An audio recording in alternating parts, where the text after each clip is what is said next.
ஐயா பைபிள் காலேஜுக்கு ஒரு நோட்டு ஆஜர்பட்டியல் என்ன செஞ்சுருக்கணும்? அது யார் செய்கிறது? அது ஆளையும் போடணும், நோட்டையும் போடணும். எல்லாம் இருக்கடை. இது அரசாங்கத்துக்கு தெரியணும் அப்படின்னு ஒன்றும் அவசியம் கிடையாது. புரியுதா? இறைவனுக்கு உண்மையாக இருக்கும், தலைமைக்கு உண்மையாக இருக்கணும், ஸ்தாபனத்துக்கு உண்மையாக இருக்கணும். இந்த உண்மையாக இருந்தால் பரவாயில்ல போயிடலாம். அரசாங்கத்துக்கு நீ உண்மையாக இருக்கீங்களோ இல்லையோ அது தெரியாது. எதுக்கு உண்மையாக இருக்கணும்? தேவனுக்கு உண்மையாக இருக்கணும். தேவனுக்கு உண்மையாக இருக்கணும்னா உங்கள் சபையாருக்கு, உங்கள் தலைவர்களுக்கு, உங்கள் மனசாட்சி, இது மூணுக்கு நீங்கள் உண்மையாக இருக்கலான்னு பாருங்க. அப்பதான் நீங்கள் செத்தா பரலாம் போவீங்க. இல்லைன்னா நீங்கள் ஊழியம் செய்யறதுனால ஜபம் பரலாம் போகும் நம்ப வைக்கிறது பிசாசு, அசுத்தாய். இதில் உண்மை இல்லாமல் ஆக்கிட்டு பிரதமரை விட்டுருவான், பாட்டு பாட விட்டுருவான், ஆராதிக்க விட்டுருவான். நீங்கள் ஏமாந்துடாதீங்க, நான் படித்து சொல்லிட்டு இருக்கேன். ஆதாமிய வாழ்ல இருந்து ஏமாத்திட்டே இருக்கான். நீங்க எல்லாம் சாதாரண கொசு அவங்களுக்கு, சாசுக்கும் பிசாசினுடைய ஆவிகளுக்கும். ஏமாந்துடாதீங்க, உங்களை ஏமாத்திட்டே இருக்கான், உங்களை வெளியே வரவிட மாட்டான். எல்லாம் ஜெபம் பண்றீல, எல்லாம் பாட்டு பாடுறீல, பாட்டு யாராவது நடத்துறீல, எல்லாம் பிரச்சனை பண்றீல, எல்லாம் சூழ்ச்சி அறிவிக்கிறீல, இப்படியே சொல்லிட்டு இருப்பான். பார்த்துக்க, இப்படிதான் யூதாசை சொல்லி சொல்லி ஏமாத்தி நரத்து கூட்டு போயிட்டான். ஏசுன்னு தான் சொல்லி ஜெபம் பண்ணா, பாட்டு பாடுனா, ஆராதிச்சா, சூழ்ச்சி சொன்னா, அடுத்து நரத்து போயிட்டானே. இதுக்கு நமக்கு எச்சரிப்பு உண்டாகும்படி எழுதப்பட்டிருக்கு. ஊழியம் செய்யற நமக்கு எச்சரிப்பு உண்டாகும்படி. ஏன் யூதாசுடைய வரலாறு பதிவாயிருக்கு? நமக்கு எச்சரிப்பு உண்டு. உட்காந்து போய் சிந்திக்கிறோம் இல்லையா? நாம கொஞ்சம் ஜாக்கிரதையா போகணும். சாதி ஏமாத்திடுவான். ஏமாத்துறதுல எப்படி? பாட்டு பாட விட்டுருவான். பாட்டார நடத்த, விபக்கூட்டம் நடத்த, பிரசங்கம் பண்ண, விஷயத்தை அறிவிக்க விட்டுருவான். சில இடங்கள்ல அவனுடைய எல்லையை மீறும் போது தடுப்பான். அவனுக்குன்னு ஒரு எல்லை வச்சிருப்பான், அந்த எல்லையை மீறும் போது தடுப்பான். இதே மாதிரிதான் நம்முடைய தேவனும், அவர் நடத்துறதுக்கு ஒரு எல்லை வச்சிருப்பார். அந்த எல்லையை மீறிட்டோம் அப்படின்னா தடுப்பார். ஆவியானவர் தடை செய்தார் அப்படின்னு வாசிப்பீங்க. எல்லை மீறுறவங்களுக்கு தான் தடுப்பார். ஒவ்வொருத்தருக்கும் ஒரு எல்லையை வச்சிருப்பார். அந்த எல்லையை அவன் மீறினான்னா தடை பண்ணிப்பார். தேவன் தடுக்கிற மாதிரி பிசாசும் தடுப்பான். எப்ப தடுப்பான்? அவன் வச்ச எல்லையை தாண்டோம்னா தடுப்பான். அப்போ நமக்கு வர்றது பிசாசின் தடைகள், பிசாசின் போராட்டங்கள். அப்போ சிலரை பாட்டு பாட, பாட்டு அரைக்க விட்டுருவான், சிலரை ஜூசியம் சொல்ல விட்டுருவான், சில ஜெப கூட்டத்தில் ஜெப குறிப்பு வச்சு செவிக்கிறதுக்கு விட்டுருவான், ஜூசியை அறிவிக்க விட்டுருவான், பிரசவம் பண்ண விட்டுருவான். நீங்க அதெல்லாம் செய்யறதுனால உங்கள்கிட்ட சொல்லுவான், ஜாத்தா நீ போயிடுவா வரலாத்துக்கு. வரலாத்துக்கு போக மாட்டோம் அப்படின்னு பைபிள் சொல்லு, ஆவியால சொல்றேன். இதெல்லாம் செய்யறவன் அதுக்கு ஆதாரம் என்னது? மத்திய 7 அதை மறக்க வைக்கிறது சாத்தால. அந்த அதிகாரத்தை பயமே இல்லாம ஆக்கிடுவான். உங்களுக்குள்ள இருக்க தெய்வ பயமே இருக்காது, துணிகரை கொண்டுதான் இருப்பீங்க, இருமாப்பு கொண்டு போயிடுச்சு. பாத்தீங்களா? இது இந்திய ஸ்ட்ரிப்ல இருக்க வேண்டாமா? ஊழியக்காரன் போக மாட்டான்னு ஏசுனார் சொல்ற இடம் எது? மத்திய 7வது அதிகாரத்தை முதல் அடையாளம். 1008 வசனம் இருக்கு. அது அப்புறம் ஊழியக்காரங்க போக மாட்டாங்க அப்படின்னு ஏசுனார் சொன்னது யார? எத்தனை அதிகாரம்? எல்லாருடைய மண்டையில எழுதுங்களே, நோட்ல எழுதுனா போதாது. பைபிள்ல தான் 2000 வருஷமா இருக்கு. எவன் அதை யோசிக்க விடாம சாதி விட மாட்டான், அதை படிக்க விட மாட்டான், சிந்திக்க விட மாட்டான், கை கொள்ள விட மாட்டான். அது அவனுடைய தந்திரம். ஊழியக்காரங்களை படிக்க விட மாட்டான். ஏன்னா படிச்சான்னா தெய்வ பயம் வந்துடும், தேவனுக்கு கீழ்படிச்சிருவான், தேவசித்தம் செஞ்சிருவான். அவனை அதுல இருந்து பிரிக்கணும்னா ஊழியஞ்சி தீர்க்கதரிசனம் சொல்லு, தீர்க்கதரிசனம் சொல்லு, அற்புதம் பண்ணு, அற்புதம் பண்ணு, அடையாளம் பண்ணு, அடையாளம் பண்ணு, விட்டுருவான். அதனால ஊழியக்காரங்களுக்கு மத்திய 7வது அதிகாரம் தெளிவா இருக்கு. ஏன்னா திருச்சபையின் தலைவர் இயேசு கிறிஸ்து. தலைவர் யாரு? இயேசு கிறிஸ்து. அவர் ஊழியக்காரங்க பூரா போக மாட்டாங்கன்னு சொல்ற ஒரே அதிகாரம், மெயினான அதிகாரம் மத்திய சுவிசேஷம். சொல்லுங்க, வாயத்திறது 7ஆம் அதிகாரம். அதை அடிக்கடி நீங்க படிச்சீங்கன்னா உங்களுக்குள்ள தெய்வ பயம் வரும். படிக்க விட மாட்டான் சாத்தா. பிரதேகம் பண்றதுக்கு வேற காரியங்களை படிக்க வைப்பான். அது சாத்தான் பண்ற தந்திரம். அதெல்லாம் போராடி போராடி போராடி ஜெயிச்சு ஜெயிச்சு வந்ததுனாலதான் இவ்வளவு போல்ட்டா பேசிட்டு இருக்கு. அவன் எவ்வளவு பெரிய சாமன தலைவராக இருந்தாலும் போக மாட்டான்டா பரலோகத்துக்கு. ஹீலிங் குருசேடு நடத்தணும் போக மாட்டான்டா. மிராக்கல் குருசேடு நடத்தணும் போக மாட்டான். காபசி சொல்றவன் நேம்காலி பண்றவன் போக மாட்டான். ஒன்றும் போக மாட்டான்னு சொன்னது நம்மளா? திருச்சபைக்கு தலைவர் யாரு?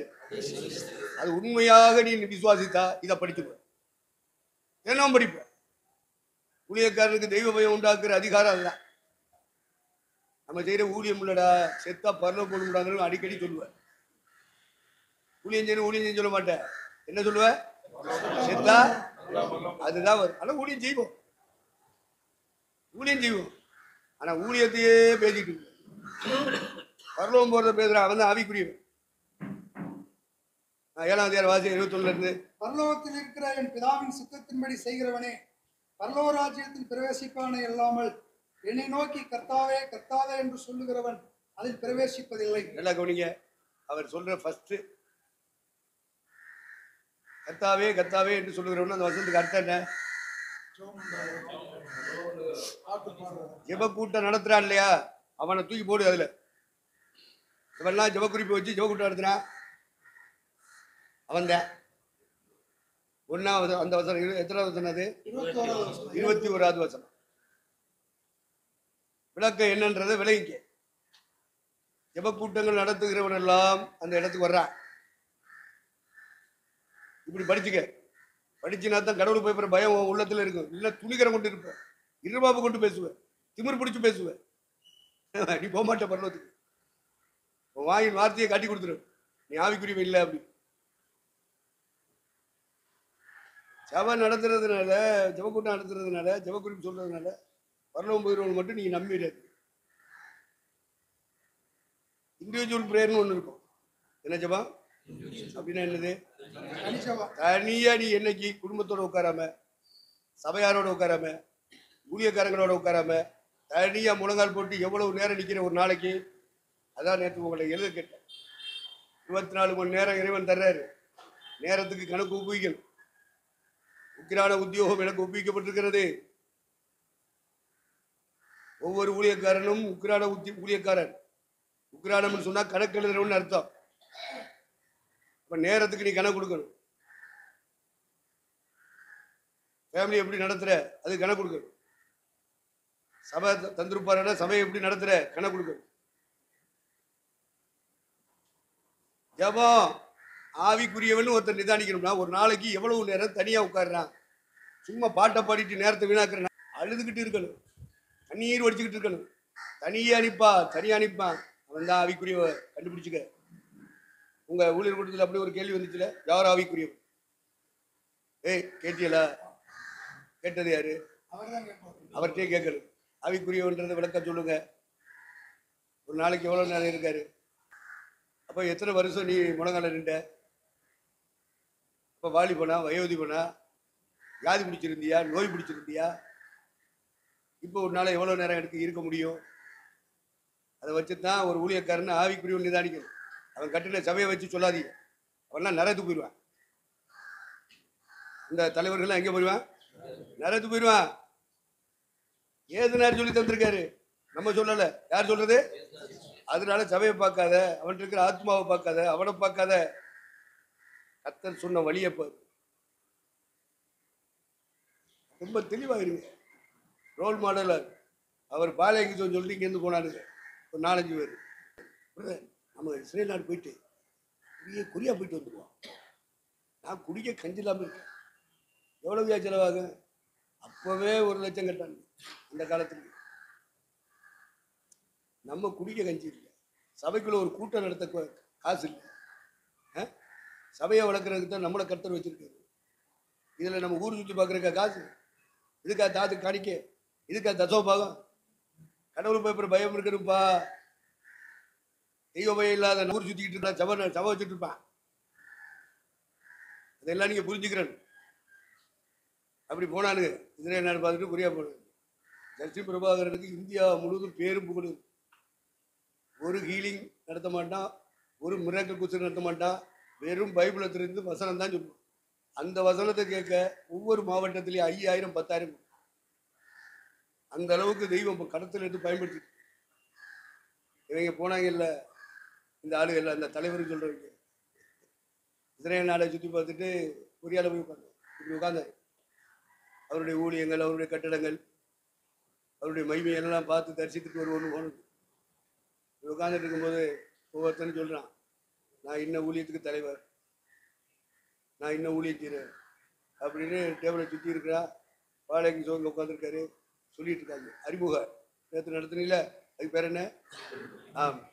இப்போ அறிமுகப்படுத்துகிறான் இந்த தலைவர்கள்லாம். அப்போ எல்லாரும் பேண்ட் ஷர்ட் கோட்டோட உட்காந்துருக்கான். இந்த ஜட்ஜி பெருமாறு மட்டும் சாடி பீசை காவி. இவ்வளோ பேரும் பேசிட்டு இருக்கும்போது இவர் கேட்குறாரு. அவனும் சொல்கிறான், நான் ஜூலியத்தை ஊழியம் செய்கிறேன்.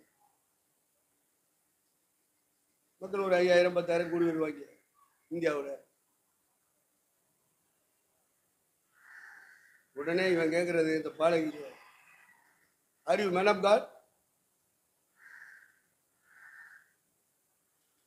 என்னடா இப்படி கேட்கறான் இருந்தாலும். பக்கத்தில் இருக்கிற ஊழியக்காரன் கம்பூன் இருக்கான். ஏன்னா கம்பு வச்சு ஒட்டிட்டு சொல்ல வேண்டியதானே, அவனும் தேவ மனுஷன் சொல்ல மாட்டாங்க. ஏன்னா இவங்கள புகழரு. அப்போ இந்த இடம் கொரியாவில் நடக்குது, அதுக்காக சொல்றேன். Are you man of God? முடிக்கிறான் சொல்ல முடியும். இந்த உட்காந்துருக்க தலைவர்கள் இவனுக்கெல்லாம் கூட்டம் வச்சு 5000 பேர் 10,000 பேர் வரவே மாட்டாங்க. பொதுமக்களே 5000 பேர் கூடுவான் பப்ளிக் மீட்டிங்ல. வெறும் வசனம் ஹீலிங் பண்றக்கூடிய சோபலிக்கு வர இல்லை, மிராக்கிள் பண்றதுக்கு அற்புதம் செய்ய சக்தி இல்லை. ஒன்லி ஒன் பிப்ளிக்கல் மட்டும்தான். அப்படி வசன புரட்சி செஞ்சவன். அவனை பார்த்து இவன் கேட்க, நீ தேவனுடைய மனுஷன். அதுக்கு அவன் சொல்ற அடையாளம் என்ன? தேவனுடைய மனுஷன்னா கோட்டு போட்டிருக்கணும், சூட்டு போட்டிருக்கணும், டை கட்டியிருக்கணும். என்ன போல ஆளு உண்மையிலே போயிருக்குன்னு வச்சுக்க. அதனால கடவுள் நம்மகிட்ட காசா தரல, பிச்சைக்கார பையெல்லாம் வச்சுட்டேன். ஆர்எஸ் மங்கலத்துக்கு போயிருந்தேன்னு வச்சுக்க, வேற மாதிரி நடந்துருக்கு. இவங்களத்தான் முதல்ல அடிப்பேன். கூட்டிட்டு போறாங்கல்ல, நீங்க எல்லாம் தலைவர் இல்லாடா, சபை வச்சிருந்தா 2000 கிளைகள் கொண்டு பெரிய ஆலமரத்தையே வச்சிருந்தாலே வெட்டி தள்ளி விடுவார் ஆண்டு. எல்லாம் நரகத்துக்கு போறதுக்கே கூட்டி வச்சிருக்கேன். நான் அதுக்கு தான் கேட்டேன், உங்க வசனங்கள்ல எவ்வளவு நிறைவேற்றிருக்கீங்க அதை சொல்லுங்க, உங்களால சொல்ல முடியுதான்னு நான் பார்க்கிறேன். பைபிளை எடுத்து பிரசவம் பண்ற, உனக்கும் பைபிளுக்கும் சம்மந்தமே இல்லைன்னா என்னல நீ எல்லாம் ஊழியக்காரன், மண்ணாங்கட்டி ஊழியக்காரன். கிட்ட எழுதிடணும். ஒரு நோட்டை நிரப்பி கொண்டா, ஒரு நோட்டை பேப்பர்ல எழுதி வராத, வராத இல்லைன்னா என்ன பைபிள் படிக்கிற? இத்தனை வருஷமா நீ வாழ்ந்திருக்கீங்கன்னா வசனத்து முடிதான் நினைச்சிருப்பாரு ஆவியானவர். அந்த வசனங்களை பூரா புறைக்கு எழுது. கேட்க நாதி இல்லாத நீ பாட்டுக்க இஷ்டப்படி ஓடிக்கிட்டு இருக்க. கணக்கு சொல்லணும்ல. உக்ரானக்காரன் பவுல அடிக்கடி சொல்லுவான், தேவனுடைய ரகசியங்களில் உக்ரானக்காரன், உக்ரான உத்தியோகம் எனக்கு ஒப்புவிக்கப்பட்டிருக்கிறது. தேவனுடைய உக்ரானக்காரனுக்கு ஏற்ற விதமாய் ஒரே மனைவியுடைய புருஷன் இருக்கணும். உக்ரானம் சொன்னா கணக்கு எழுது. உனக்கு 24 மணி நேரம் ஒரு நாளைக்கு தர, கரெக்டா கொடு, கணக்கு கொடு. எத்தனை மணிக்கு எந்திரிக்கிறேன், எப்ப சாப்பிடுற, எப்ப குளிக்கிற, எப்ப பைபிள் படிக்கிற, எப்ப ஜெபம் பண்ற, எப்ப பர்ச்சேஸ் பண்ண போற. ஒவ்வொரு நிமிஷத்துக்கு கணக்கு கொடுக்குறவன் தான் பரலோகத்துக்கு வருவான். ஜெபம் நடத்தினாலும் வராது. என் பைபிள் இதை எடுத்து பாரு. உள்ள 2 நோட்டு, சின்ன நோட்டு, ஒரு நோட்டு பெரிய நோட்டு, அது எல்லா சபையிலையும் எழுதுறாங்க. அது வேற உக்ரானத்துவம். நான் என்ன பண்றேன் அதை லிஸ்ட் கூட கொடுக்க முடியல. ஓண்டது பரிசுத்தா கிடையாது, அசுத்தாவி. அதை வச்சே கண்டுபிடிச்சுக்க, நம்மளை நடந்தது பரிசுத்தாவியா அசுத்தாவியான்னு அதை வச்சு கண்டுபிடி. உன்னால எழுத முடியுமா?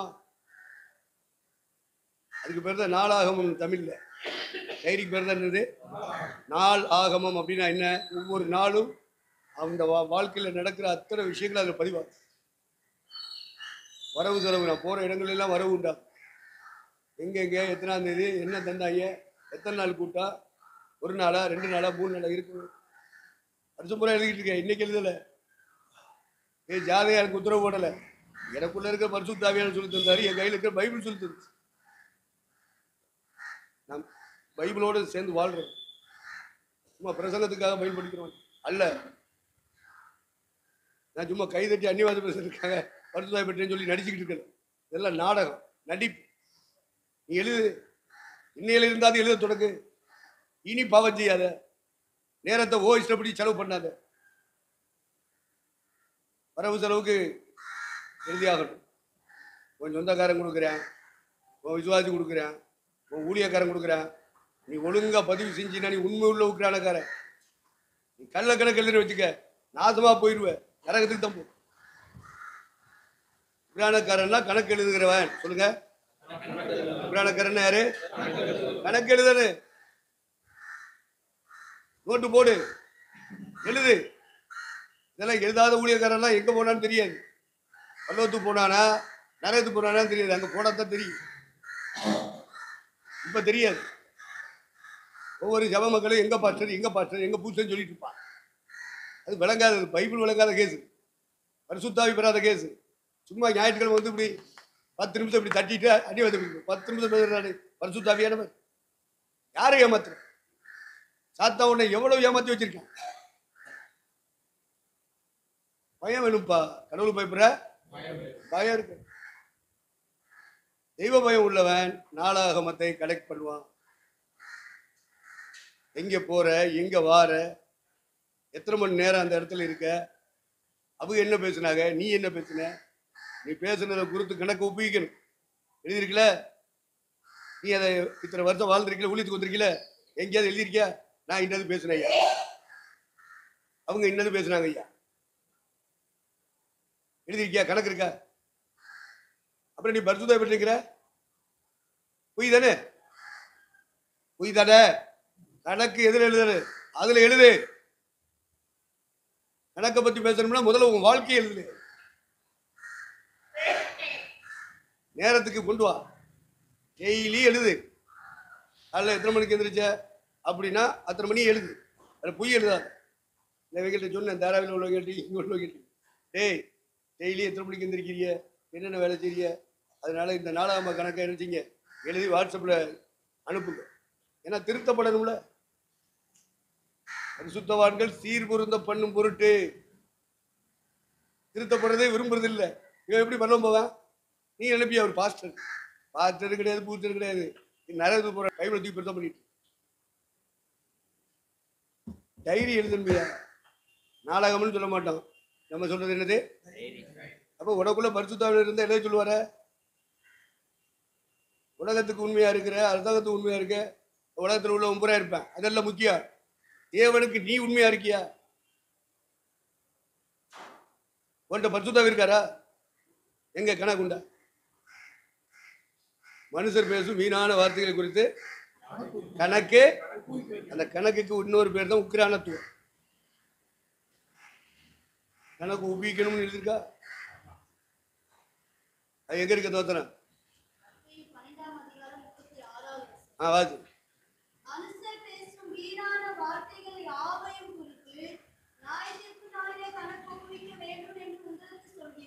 பார்த்துருக்க, மனுஷர் பேசும் வீணான வார்த்தைனா கண்டுபிடிச்சிருக்கல? என்னெல்லாம் பேசுறிய, யாரை பத்தி எல்லாம் கெடுத்து பேசுறிய, உங்களுக்கு வேண்டப்பட்டவங்க எல்லாம் எப்படி தூக்கி பேசுறிய, வேண்டாதவங்களை எல்லாம் எவ்வளவு தூரம் கெடுத்து பேசுற. நீ எப்படி பரல போவ? பரிசுத்தாவிங்கிற பரிசுத்தாவியா? பொய், பிராடு, பித்தலாட்டம், மைமலக்காரி, மைமலக்காரி.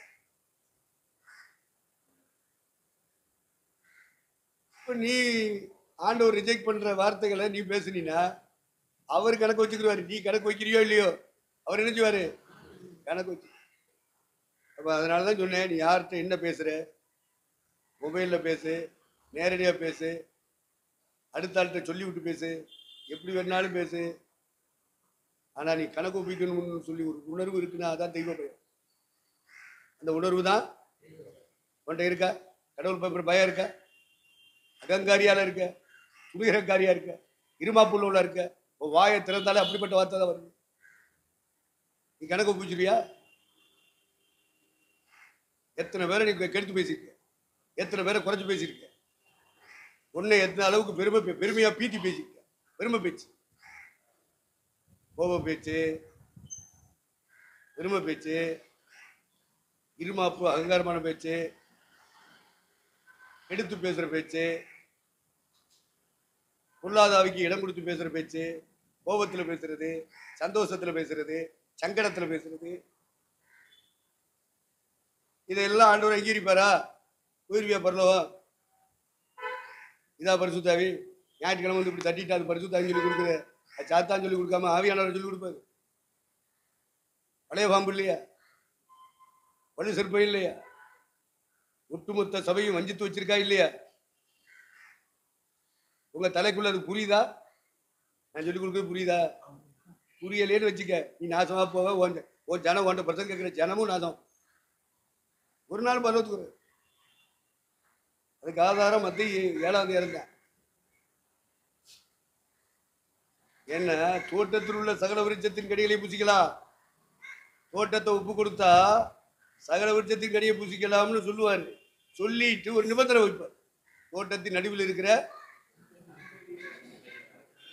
நன்மை தீமை விருட்சத்தின் கனியை புசிக்க கூடாது. அப்படி புசித்தால் நாசமா போவ, நல்லா இருக்க மாட்ட அப்படின்னு தான் முதல் வார்த்தை அவர் வாயிலிருந்து வருது. இறைவன் அப்படிலாம் பேசுவாரா? இல்ல, தூக்கித்தான் பேசுவார். தூக்குனார்னு வச்சுக்க, சாலை போன மாதிரி தூக்கிட்டு ஒத்துரு போட்டுருவாரு, உடஞ்சி நொறுக்கி போயிடுவேன். ஜாக்கிரதையா இருக்கு. அதனாலதான் ஒருத்தன் சொல்ற, நீர் எனக்கு தூக்கம் வேண்டாம், என்ன வறுமையில தரித்திரனா உணவு வேண்டாம், அன்னன்னைக்கு எனக்கு கஞ்சியை கொடு, கொடுத்த துணியை கொடு, போதும் ஜாபின்ட்டா ஒருத்தன். படிச்சிருக்கல? நீ 2 போட்டு கேட்கிற, இதா பரிசுத்தாவி? 4 போட்டு கேட்கிற, இதா பரிசுத்தாவி? யோசிக்க வேண்டாம். வீட்டுக்கு மேல வீடு கேட்கிற, ஏன் சிமெண்ட் தர போட்ட உட்காராதோ?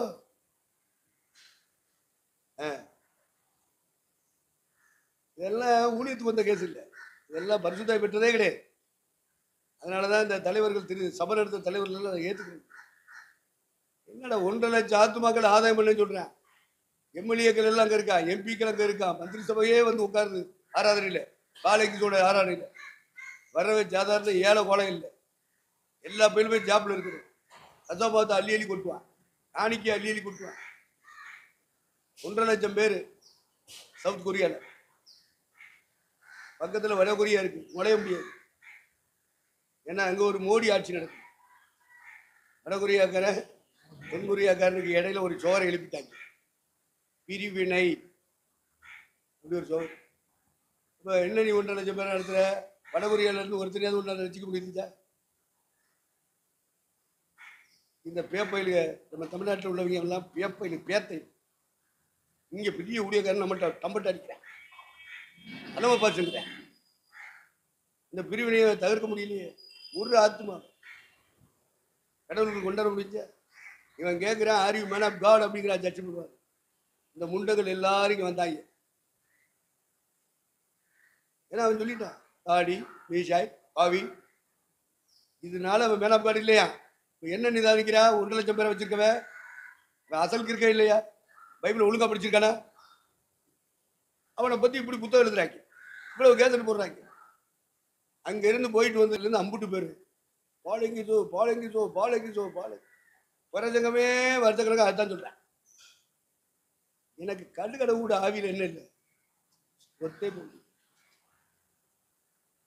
என்ன பேசுறாங்க இவங்க? உடனே இங்க வந்து ஜட்ஜ் பண்ணுவாருன்னா, அவ்வளவு பெரிய தேவ மனுஷன் 1.5 லட்சம் பேரை வச்சிருக்கிறவன் பத்தியா, ஆவி உடுத்தக்கூடாது, தாடி மீச வைக்கக்கூடாது, எல்லாத்தையும் வெட்டி சேவ் பண்ணிட்டு போட்டு சூட்டு பேட்டு போட.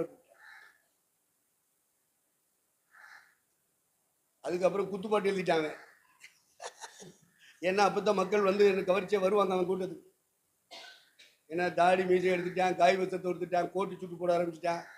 அதனால வந்த கூட்டத்தினுடைய கிரௌடு குறைய ஆரம்பிச்சு.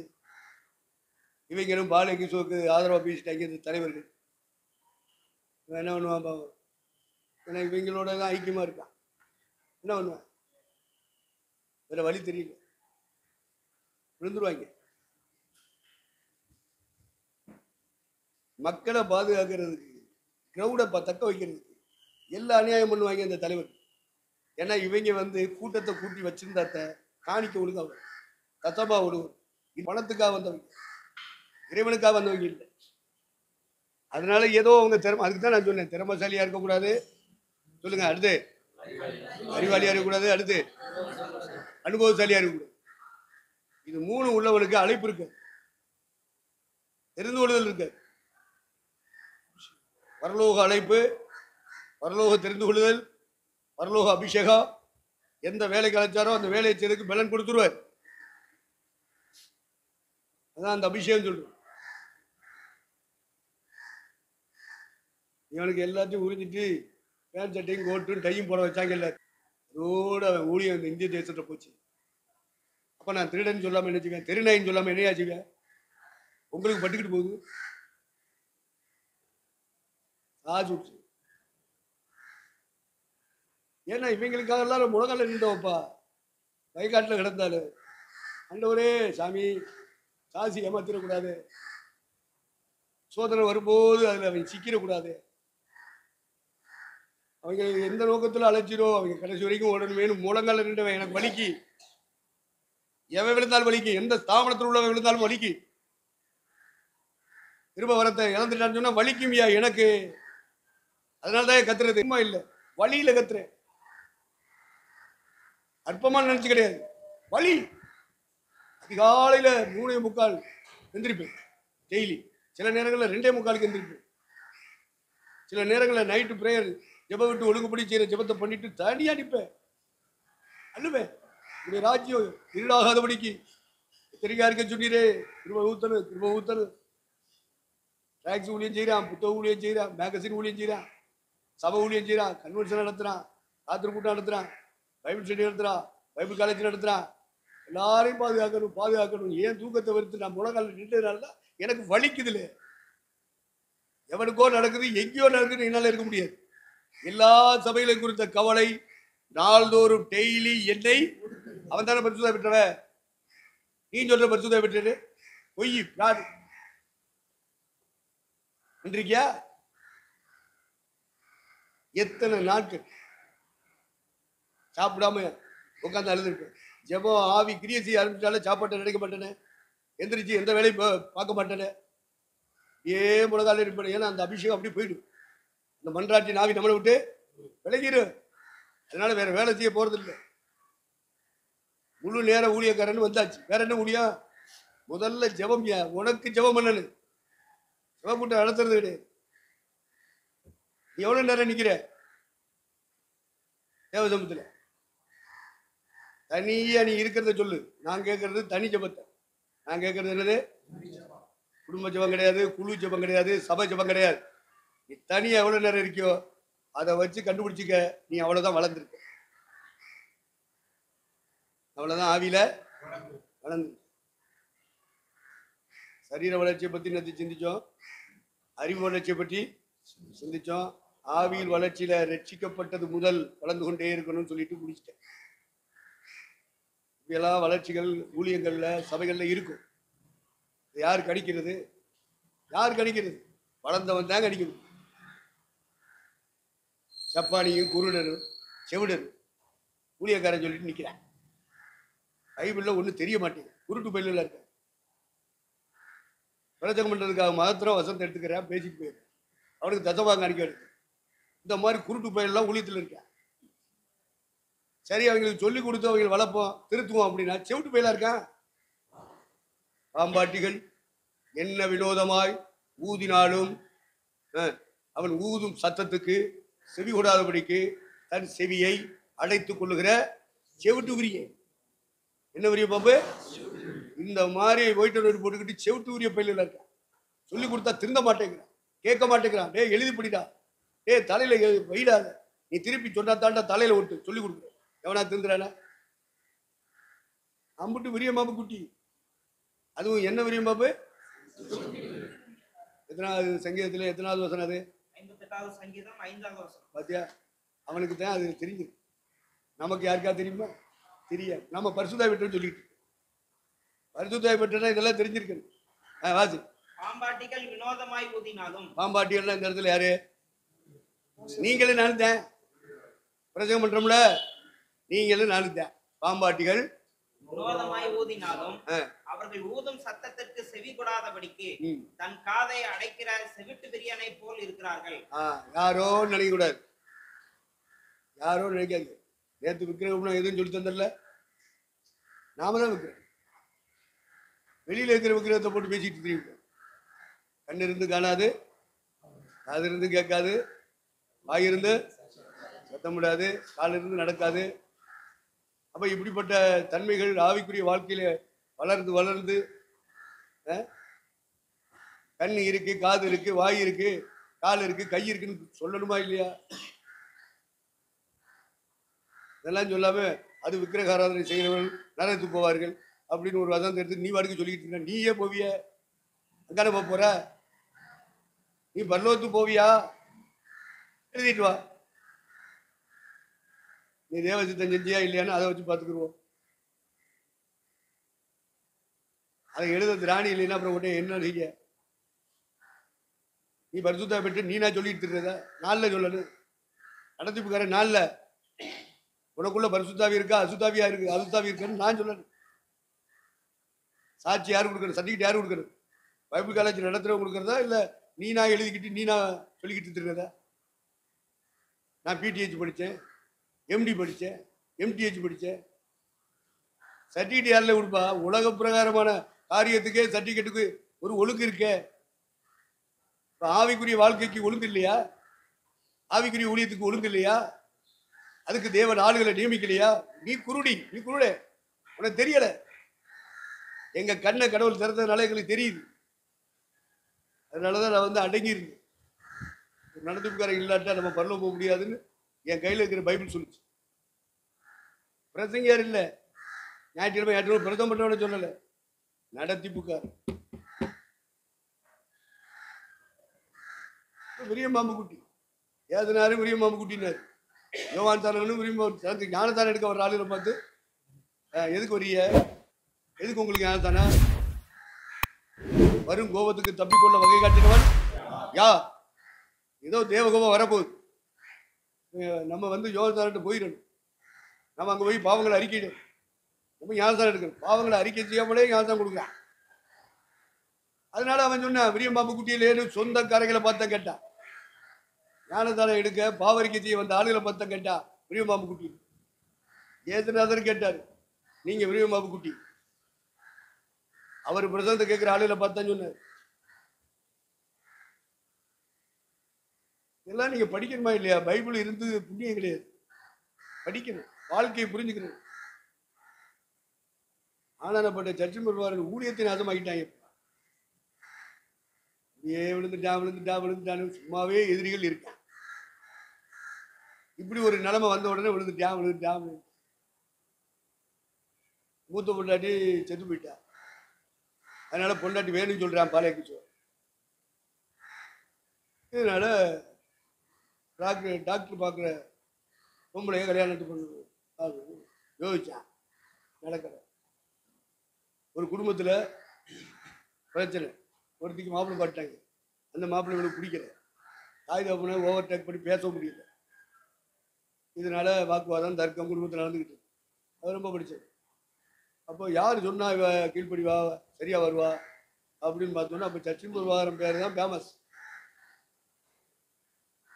அவரை கூப்பிட்டு எடுத்து, ஐயா இந்த மாதிரி பிள்ளைய கட்டி கொடுங்க, நீங்க கொஞ்சம் அவர்கிட்ட பேசி எடுத்து அவளை சமாதானப்படுத்தி எப்படியாவது அவளை ஆயத்தப்படுத்தி கொடுத்துருங்க அப்படின்னு இப்போ வந்து இவர் சொல்லி மனசை எப்படியாவது மாற்றிடணும்னு பிரயாசப்பட்டு சொல்லிட்டே இருந்தோன்னு இவளுக்குள்ள என்னது, இவரையே கட்டிட்டாருன்னு அவன் வேண்டாம். இப்போ வீட்டில் உள்ளவங்க இப்படி சொல்றாங்க, ரைட்டு இவரே கட்டி அப்படின்ட்டு அப்புறம் அவ பேச்சுவார்த்தை நடந்துச்சு. அவ சொல்லி இவன் மனசு டைவர்ட். யாரை திருத்தது? என்னங்கடா பண்ணிட்டு இருக்கிய? 5000 பேர் 10,000 பேர் சொடக்கு போட்ட மாதிரி சர்ச்சு வருகிறாருன்னு சொல்லிட்டால வந்துருவானே, பஸ்ஸை பிடிச்சி வருவானு, ரயிலை பிடிச்சி வருவானு. இப்படிப்பட்ட கிருபை, இப்படிப்பட்ட அபிஷேகம் நாசமா போச்சு இருக்கீங்க. நான் அழுகிறேன் ஐயா, பயன்படுற பாத்திரங்களுக்காக கண்ணீர் சிந்துறேன். தனியா உட்காந்து இதெல்லாம் தூங்க மாட்டேன். அதிகாலை நேரத்துல தான் என்னை கண்டனை முடியும்னு சொல்லியிருக்காரு அப்படின்றதுக்காக அதிகாலை நேரமெல்லாம் எவ்வளவு குளிரா இருந்தாலும் எவ்வளவு வெயிலா இருந்தாலும் உலகால நிற்பேன். நான் வேர்ல்டு லெவல்ல உள்ள பரிசுத்தவான்களுக்காக சொல்லுவேன். 6:16 எபேசியர்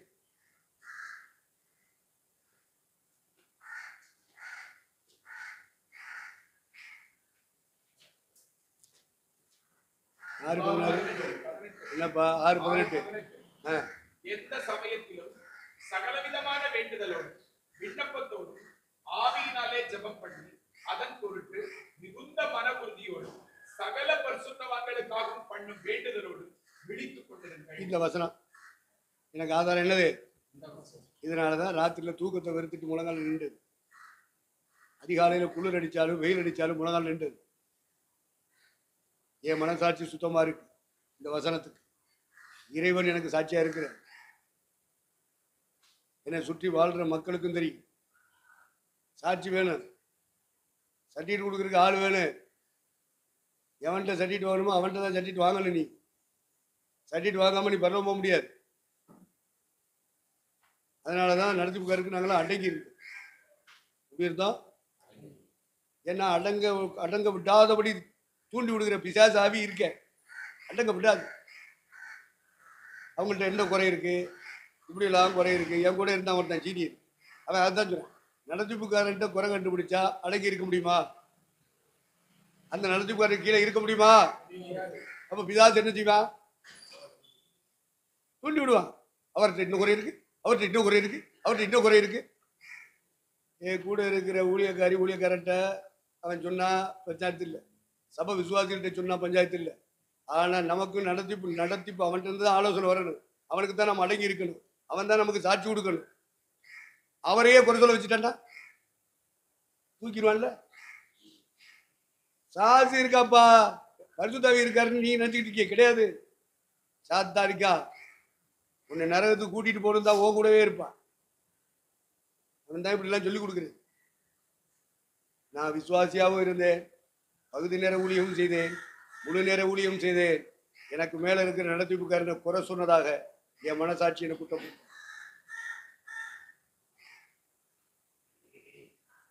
என்ன ஏன்ட்டு ஆவியாளர் சொன்னாட்டே அவன் தாண்டா உனக்கு சர்டிஃபிகேட் கொடுக்கணும் இல்லையா? இந்த பாத்துல மாறி போயிடுவாரு. ஏய் அடுத்த அந்த இடத்துக்கு கொண்டு ஒருத்த வரானா அவன் தாண்டா நான் வச்சவன்.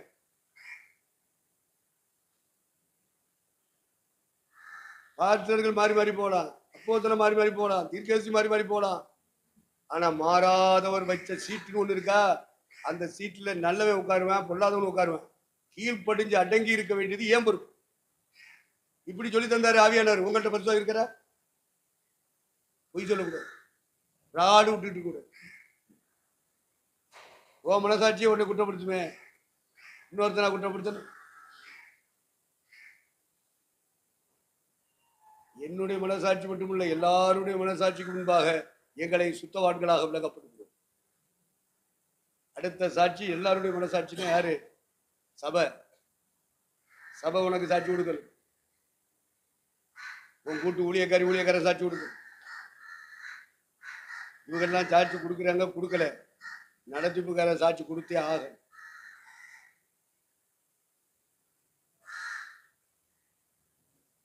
இவெல்லாம் மனுஷன், வீடாங்களுக்கு சாட்சி கொடுக்கணும் அப்படின்னு சொல்லினா உனக்கு பைபிளே தெரியலையே, உன்கிட்ட பரிசுத்தாவே இல்லையே. எபிரேயர்கள் 13:17 உங்கள் ஆத்துமாக்களுக்காக உத்தரவாதம் பண்ணுகிறவர்களாய் விழித்திருக்கிறவர்கள் ஆனபடியால் அவர்கள் துக்கத்தோடே அல்ல சந்தோஷத்தோடே அதை செய்யும்படி அவர்களுக்கு கீழ்ப்படிந்து அடங்குங்கள். அப்ப ஊர்ல உள்ள ஊழியக்காரன் இல்ல, நல்லா பிரசவம் பண்ற ஊழியக்காரன் இல்ல, இவன் கூட்டம் நடத்துறவன், ஆராதனை செய்யறவன், ஆழமும் நீளமும் உயரமா பேசுறவன் இல்ல. உனக்குன்னு ஒருத்தனை பூமியில நடத்திப்புக்காரன் நினைச்சுவாரு. சொல்லு வாயை திறந்து. கீழ்படிச்சிருக்கியா? அவரை குறை பேசாம இருந்திருக்கியா? அவரை எதிர்த்து பேசாம இருந்திருக்கியா? நான் இருந்திருக்கேன். 45 ஆண்டுகள் என் மனசாட்சி சுத்தமா இருக்கு. இந்த வசனத்துக்கு நான் உண்மையா இருக்கு. சொல்லணும். நீ என் தலைவன் ஜாது ஐயா கணக்கு எழுதுறான்னு சொல்லவே இல்லை. ஆனா நான் எழுதுனேன். நான் என்ன செஞ்சேன்? ஏன் சாதை அண்ணியா சொல்றது தலைவர் ஸ்தாபனமா சொல்லி செய்யணும். நான் பரலோகம் போகணும்னா நான் கணக்கு எழுதணும்னு என் மேல இருக்கிற பரிசுத்தாடி சொல்லி தந்தாரு. அவங்களுக்கு எழுதுறதில்ல, அரசாங்கத்துக்கு எழுதுறது இல்லை. அதை போட்டு பேசிட்டு கூடாது. ஓ வாழ்க்கை நீ பரலோகம் போறதுக்கு நீ என்ன செய்ய அதை சொல்லு. உனக்கு ஏதாவது வசனம் தெரியுமா? தெரியாது. ஓன்ட்டு இருக்க பரிசுத்தாவியா அசுத்தாவியா தெரியுமா? தெரியாது. நான் ஊழியத்தில் இருக்கேன். நான் வெள்ளச்சலை கொடுத்துருக்கேன், வெள்ளச்சட்டை போட்டிருக்கேன், வெள்ளை பெண்டு போட்டிருக்கேன்.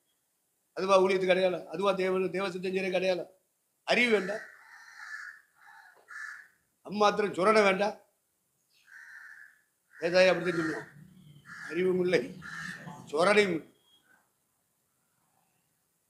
சுரண கட்ட ஜாதி. முதல்ல ஆத்தூர்ல மாதாஸ் இருக்காரு. அதை முடிச்சுட்டு அவர் பாம்பே போறாரு. அதை முடிச்சுட்டு பாம்பே போறாரு.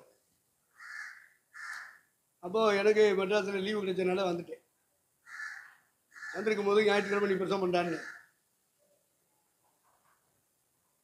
என் வாழ்க்கையிலேயே முத பிரசவம் பண்றப்பா திருவாசன சபையில ஆத்தூர்ல தான்ப்பா தொடங்குறேன்.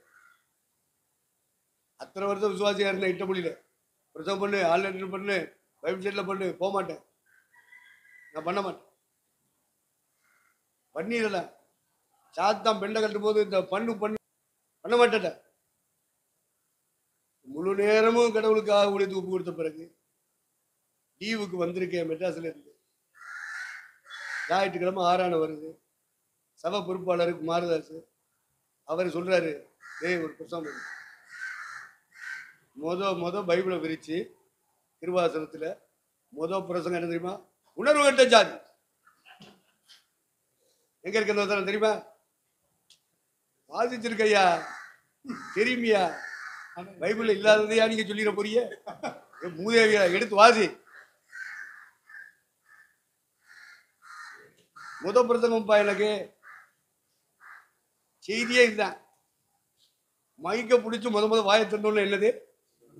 உணர்வு கட்ட ஜாதி அப்படின்னு நீங்க எங்க தெரிய? புதிய ஏற்பாட்டிலையா? உருப்படும்.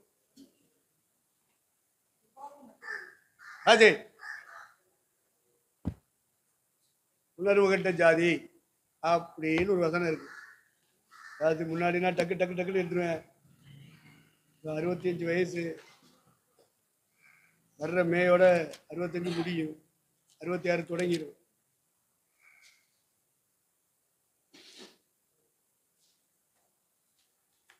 பிறட்டு கர்த்தருடைய புத்தகத்துல தேடி வாசி. அவனாவது வரேன் போறேன் சொல்லி தருவான்னு சொல்லி வாயப்படுத்திட்டு இருக்காது. உங்ககிட்ட பரிசுத்தாவி இருக்கு. வாசி.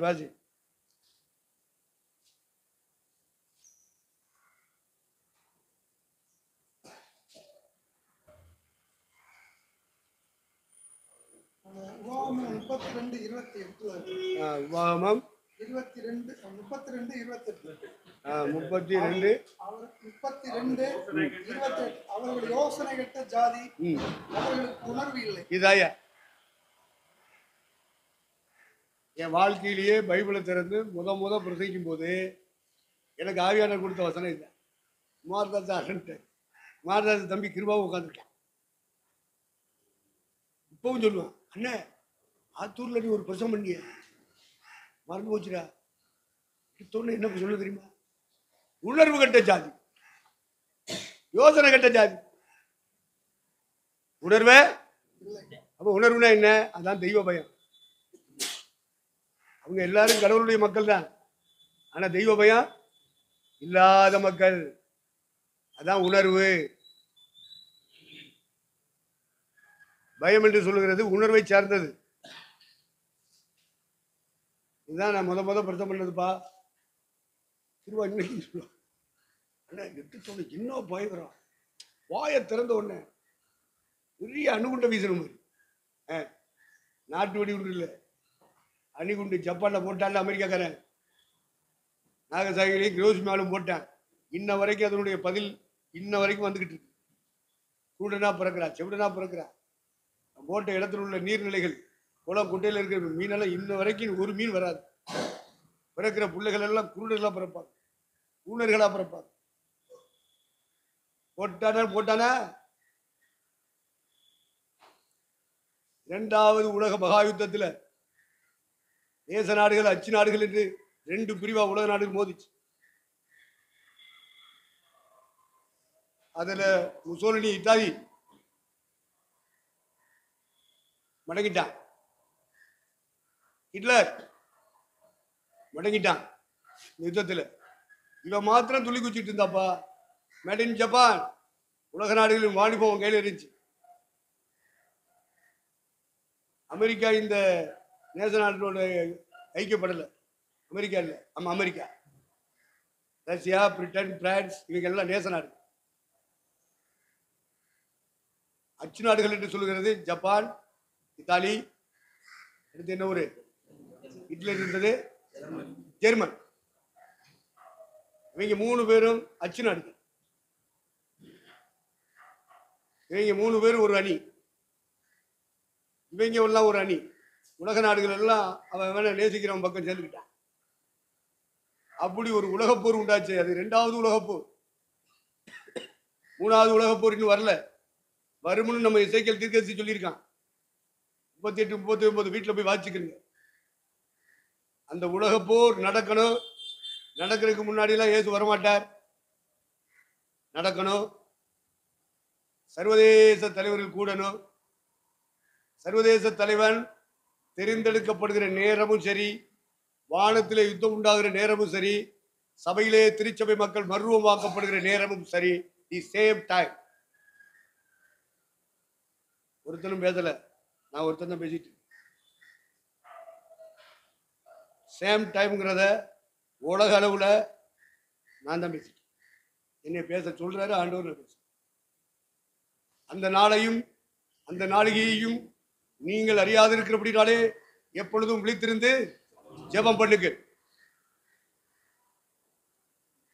தேவ தூதர்களும் அறியார், தேவனுடைய குமாரனும் அறியார், பிதா ஒருவர் மட்டுமே அறிந்திருப்பார். அந்த நிமிஷம் கண் மூடி கண் திறக்கிற நேரத்தில் சபை பருவமாகும். இன்னும் பரலோகம் யாருக்கு வெளிப்படுத்தல. இந்த 3ஆம் உலக போர் நடந்து முடியணும். சர்வதேச நாடுகள் எல்லாம் ஒன்று சேரணும். தோல்வியடைந்த நாடுகள், வெற்றியடைந்த நாடுகள் எல்லாம் ஒன்று சேரணும். ஐக்கிய நாடு சபை உண்டாகணும். அவங்க ஒரு முடிவெடுத்து ஒரு சர்வதேசத்துக்கு ஒரு தலைவனை தேர்ந்தெடுப்பாங்க. அவன் தான் அந்தி கிறிஸ்து. அவன் யாரு? அந்தி கிறிஸ்து கிறிஸ்தவ முறை சொல்லித்தன சர்வதேச தலைவன். 7ல் இருந்து தோன்றுகிறவனும் 8வது ஆனவனும், அடுத்த வார்த்தை சொல்லு வாயத்திலிருந்து, நாசமா போறவனு அவன்தான். அப்படிப்பட்டவன் தான் சர்வதேசத்துக்கும் தலைவனா வர போறான். அப்போ ஒரே நேரத்தில் 3 நடக்கும் பாருங்க. வானத்திலே யுத்தம் உண்டாயிற்று.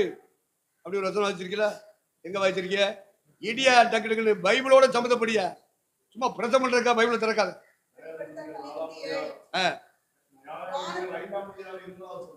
ஏய், வானத்திலே யுத்தம் உண்டாயிட்டு இருக்கிறது 20வது நேரத்தில் இருக்கு. சும்மா குருட்டு தரமா அடிச்சுக்கிட்டு கூட எதையோ அடிச்சு உடியா ஐயாவுக்கு. வாதி வானத்திலே யுத்தம் உண்டாயிற்று. மிகாவேலும் அவனை சேர்ந்த தூதர்களும் வலு சர்ப்பத்தோட யுத்தம் பண்ணினார்கள். வலு சர்ப்பமும் அதை சேர்ந்த தூதரும் யுத்தம் பண்ணியும் ஜெயம் கொள்ளவில்லை. நல்லா கவனிய. இது எப்ப நடக்கும்? சபை எடுத்துக்கொள்ளப்பட்ட பிறகு இல்ல. நீ எல்லாம் பைபிள் காலேஜ் டீச்சர் இப்படித்தான் சொல்லி கொடுப்பாங்க. ஆமா, பைபிள் காலேஜ் டீச்சர்களுக்கு தலைவர் அவரு இப்படித்தான் சொல்லி கொடுப்பார். இதை நான் என்ன சொல்றேன்னு செவி வாங்கட, முதல்ல உள்வாங்க. நடத்திப்புக்காரன் என்ன சொல்றேன், அவன் இருக்கிற பரிசுத்தாவி என்ன சொல்றாரு, நமக்கு என்ன தனியாவா பரிசுத்தாவி வந்திருக்கு? அறிவு வேணுமா இல்லையா? உள்வாங்க. சேம் டைம் நான் சொல்றேன், அது விவரிச்சுக்கிட்டு இருக்கேன். நான் என்ன கம்ப்ளீட் பண்ணேன். அதுக்கப்புறம் சந்தேகங்கள் வந்தா, கேள்விகள் வந்தா நம்ம என்ன செய்யணும்? முதல்ல உள்வாங்க. டக்கு டக்குன்னு பேசக்கூடாது. நம்ம ஸ்ரீவன் தான் அப்படி செய்வார். நீ அவரோட சேர்ந்து அப்படி கெட்டு போகக்கூடாது. நீ ரொம்ப நிதானமா லேட்டா செய்யறாரு, பட்டக்குன்னு சொல்லக்கூடாது. நான் தான் சொல்லிக்கிட்டே இருக்கேன்ல, உள்வாங்கிடு, அதுக்கப்புறம் கேள்வியை கேள்வி புரிஞ்சு வச்சுக்கணும். அதை சொல்லத்தான் வந்து உட்கார்ந்தேன், இப்படி போயிருச்சு பிச்சுக்கிட்டு. நான் சொல்ல வந்தது அந்த நடைமுறை வாழ்க்கையில எதெல்லாம் நம்ம திருத்தணும் அப்படின்றது தான் சொல்ல வந்தேன்.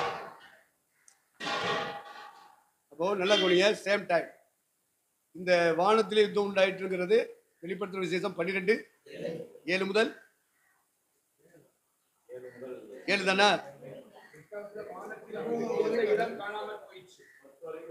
எத்தனாம் வருஷம் முடிய வருது அது? 10ஆம் வருஷம் முடியும். 7 to 10 அதெல்லாம் நீங்க புரிஞ்சுக்கிறாரு. இது எப்போ நடக்கும் அப்படின்னா,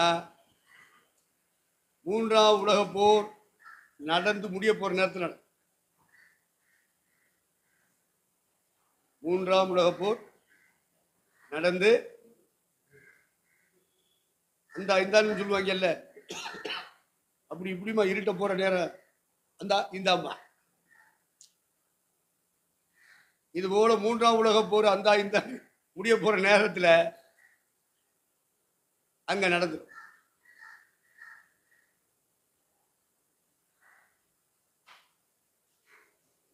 இங்க நடக்கும், வானத்துல நடக்கும். இங்க இருந்து யுத்தம் சொல்லுங்கப்பா, வாய்த்துறது. வானத்திலே யுத்தம் உண்டாயிற்று. மிகாவேலும் மிகாவேலை சேர்ந்த தூதர்கள் ஒரு அணி. அப்புறம் பைபிளை பார்த்து சொல்லுங்கடா. ஒரு ஆள் சொல்லு. இப்படி 2 அணி வானத்துல மோத போகுது.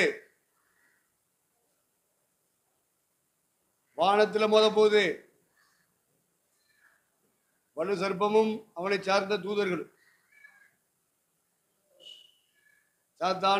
சாத்தானோடு தள்ளப்பட்ட ஏஞ்சல்ஸ், அசுத்த ஆவிகள், கரிய ஆவிகள், தீமை செய்யும் சக்திகள், இது எல்லாம் ஒண்ணு சேர்ந்து என்ன செய்யும்? வானத்துல மோதோ.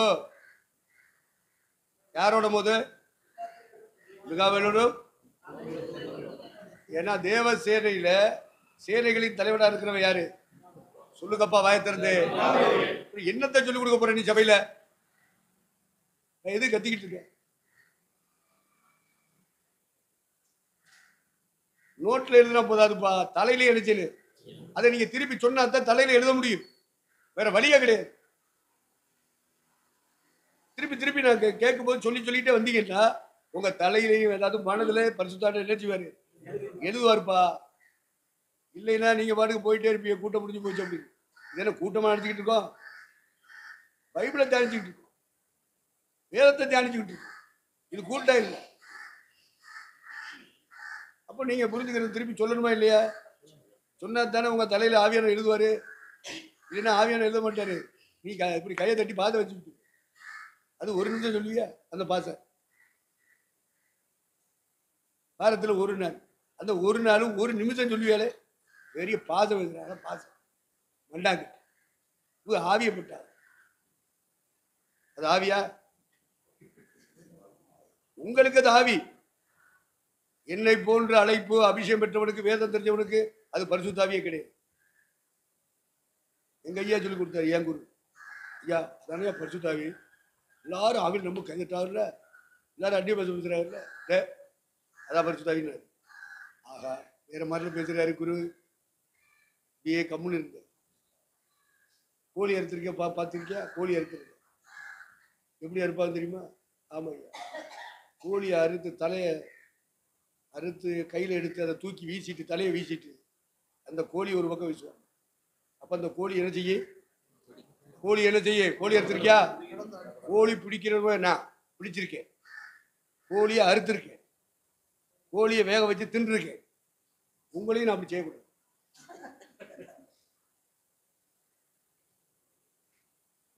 அப்படி தூர போட்ட உடனே கோழி தலையை அறுத்துட்டு இப்படி போட்ட உடனே அது என்ன செய்யணும்? சும்மா அப்படி இருக்கு, செத்து போச்சுன்னு கிடக்காது.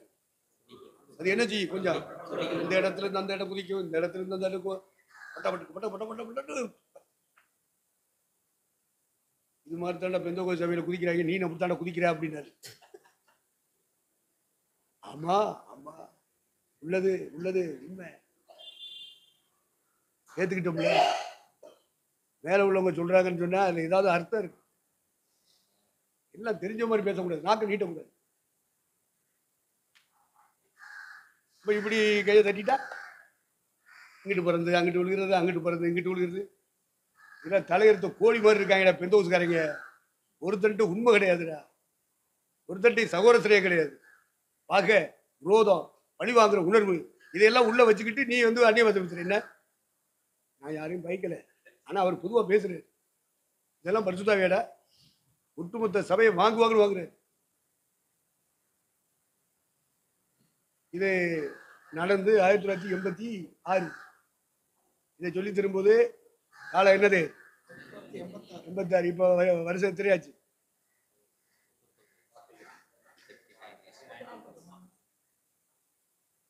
86க்கும் 2025க்கு இடையில 44. நீங்க மேத்தமெட்டிக்ஸ் ரொம்ப வீக், உங்களுக்கு மார்க் போட முடியாது. ஆமா, பார்டர் மார்க்ல நீங்க பாஸ் பண்ண போறது இல்லை, அதனால நான் கிரேஸ் மார்க் போட்டு உன்னை பாஸ் பண்ண விடுறது.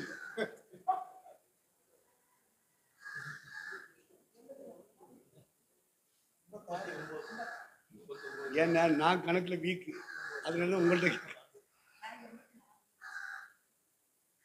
பாருங்க. என் குரு அப்ப சொல்லி தந்தார், இந்த பரிசுத்தாவியில நிரம்புறோம்னு நீ சொல்றியே, அது பரிசுத்தாவியான்னு கேட்டார். அவர் பொதுவா பேசல, என்னைய ப்ராப்பரா பேசல, காமனா பேச. அன்னைக்கு கிளிக் ஆயிடுச்சு மண்டையில. இப்ப எது பரிசுத்தாவி, எது பரிசுத்தாவி இல்ல, அந்த பகுத்தறிவுக்கு போல. அதுக்கு பதிலாக இப்படி கையை தட்டிட்டா எல்லாரும் 2 பாத்த பேசிட்டா அது பரிசுத்தாவின்னு நம்பிட்டு இருந்தோம். எங்க குரு என் கண்ணை திறந்து, டே அப்படி சொல்லாத, நீ என்ன இருக்கலாம், நீ ஆவியில் நம்புறது கையை தட்டுறது அந்நிய பாசம் வேணா ஒரிஜினலா இருக்கலாம், ஆனா உன்னை சுத்தி ஒரு சபையை நிரப்புதே அது உண்மை அல்ல, அது உண்மை அல்ல, ஏமாந்துடாத அப்படின்னு சொல்லி கொடுத்தோம். அப்ப அவர் காமனா பேசினாரு, நமக்கு ஒரு எச்சரிப்பு வருதா? எச்சரிப்பு வருதா? அவர் பேசுறது எல்லாருக்குரிய சத்தியம்தான், ஆனா ப்ராப்பரா எனக்கு வருதா இல்லையா? நான் எச்சரிக்கை இருக்கணுமா இல்லையா? கைதட்டு தான் அந்நிய பாச்சு தான் பரிசுத்தாவின்னு நம்பிட்டு இருக்கக்கூடாதுல்ல. பரிசுத்தாவியான ஒரு மனுஷன் வந்தா அவனை கொண்டு என்னென்ன செய்வார், அதுல எவ்வளவு நடந்திருக்கு. அவர் செய்யறது வசனத்தை முடிதாலும் செய்வாரு, வசனத்தை மீறி செய்வாரா? செய்வாரா? சத்திய ஆவியானவர் வந்தால் வசனத்துக்குள்ளதான் நடத்துவாரு.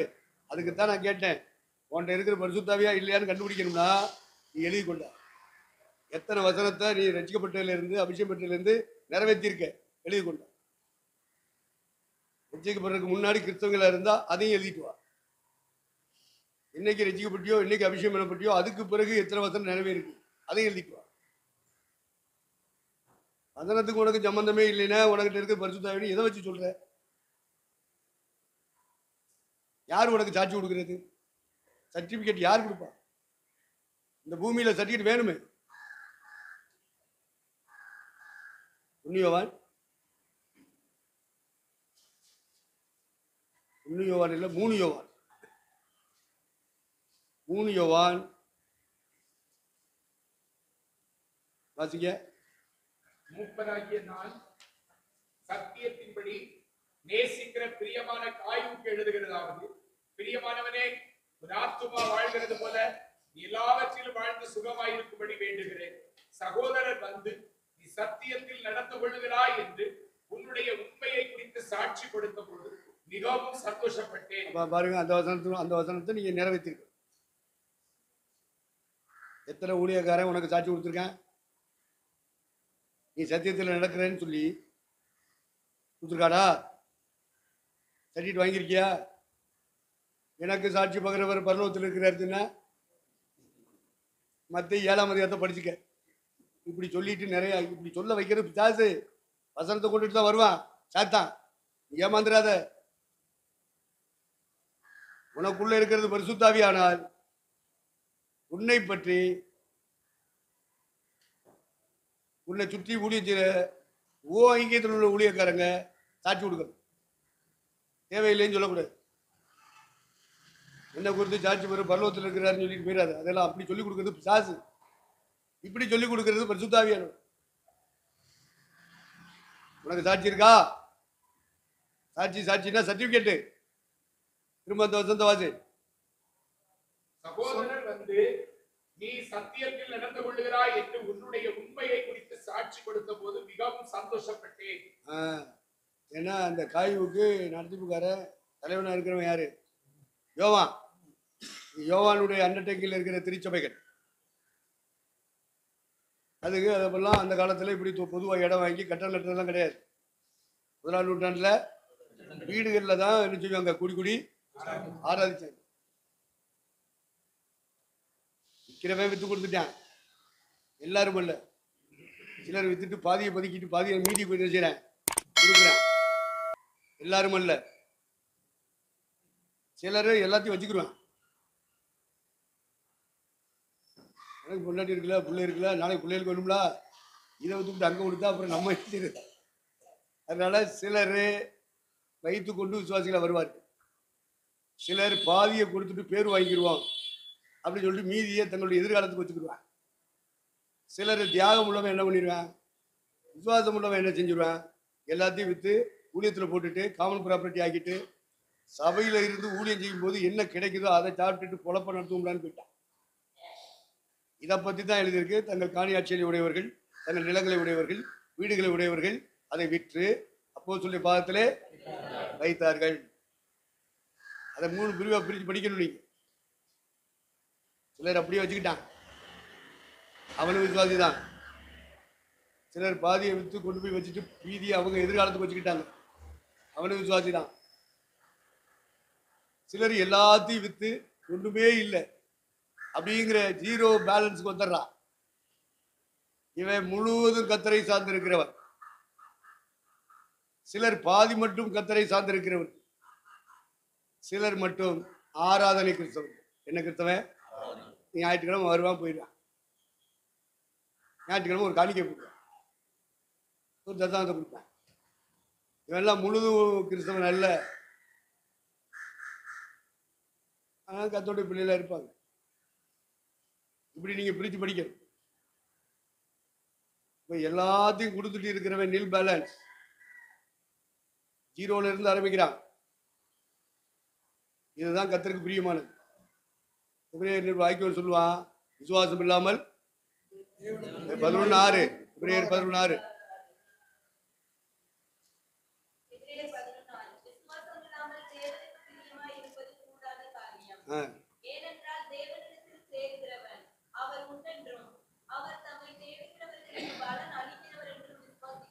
அப்ப நல்லா கவனிச்சுக்கிறீங்க. விசுவாசம்னா இப்படி 3 பகுதி இருக்கு. இப்ப 3 பேருமே சபைக்குள்ள இருக்கான். சபைக்குள்ள 3 பேர் இருக்கான். ஒன்று 30, ஒன்று 60, இன்னொன்று 100. இப்படி எல்லாம் நீங்க பைபிள் படிக்க வேண்டியிருக்குப்பா. எத்தையோ படிச்சுட்டு பைபிள் காலேஜ் நடத்துறிய. ஆமா, நடத்துங்க.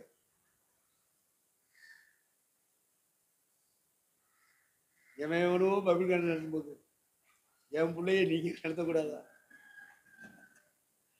என்னென்னத்தையோ அவங்க சொல்லி கொடுத்துக்கிட்டு இருக்கும்போது நீங்க முறையா படிச்சு முறையா கற்றுக்கொண்டு அந்த வேதாகமத்தின் பாதைகளை மக்களுக்கு நீங்க சொல்லிக் கொடுக்கும்போது வேண்டாம்னு சொல்ல முடியுமா? விசுவாசம் நில் பேலன்ஸ் வந்தா 100. பாதி தங்களுக்கு வச்சுக்கிட்டு மீதியை கோயிலுக்கு கொடுக்கறது, இயேசு கொடுக்கறது. இது 60. 30ங்கிறது காணிக்கை தசமம் மட்டும்.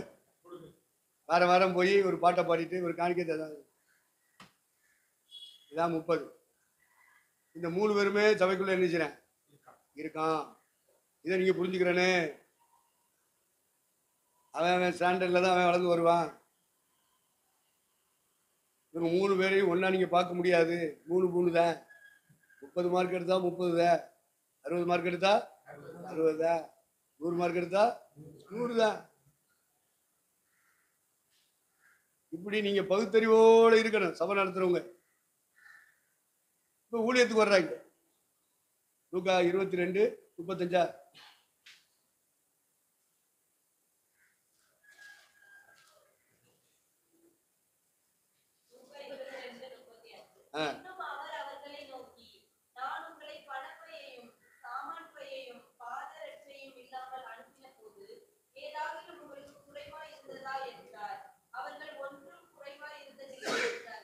இதாப்பா ஊழியத்துக்கு வந்து முதல்ல வரும்போது அவனுக்குன்னு ஒண்ணு இருக்கவே கூடாது. பாம்பட்டி இருக்கலாமா?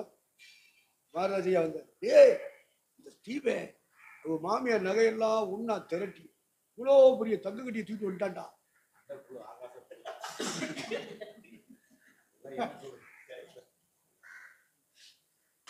நான் ஒண்ணுமே சொல்லல. என்ன சொல்ல முடியும்? அப்ப நமக்கு என்ன வரும் புத்தி? நம்முடைய புத்தியே ஈன புத்தி. இவ்வளவு பெரிய கட்டியை கொண்டாந்த கொஞ்சம் பிச்சு எனக்கு தரக்கூடாதா? அதான் ஈன புத்தி. அப்ப நல்ல கவனிங்க.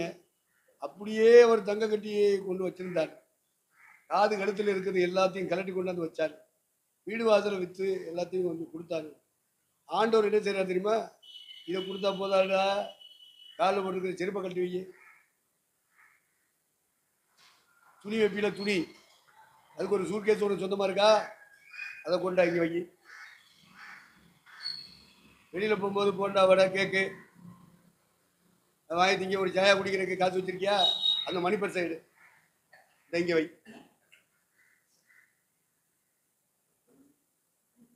சொத்தை எல்லாம் கொடுத்தாங்க, சொந்தமாக இருக்கிறதையும் நீ கொடுக்கணும். உடுத்துற வேட்டி உடுத்துற சேலையோட நிக்கணும்.